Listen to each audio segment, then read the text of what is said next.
If you're a young guy and trying to figure out your life, then this could be your story. Hi, I'm Jonathan Baldry and I'm an animator at Kickstart Studios.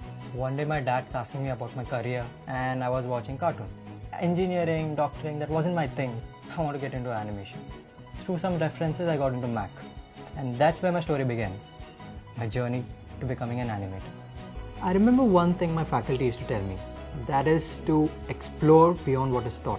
And the best way to do that is to observe everything around you and watch movies, lots and lots of movies.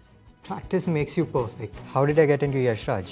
My course at MAAC had ended. They themselves placed me at Yashraj.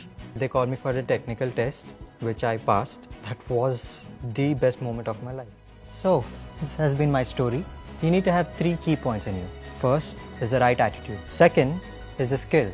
Third, you need to be happy with what you do. Animation is my jalwa, which I found at MAAC. What's your jalwa?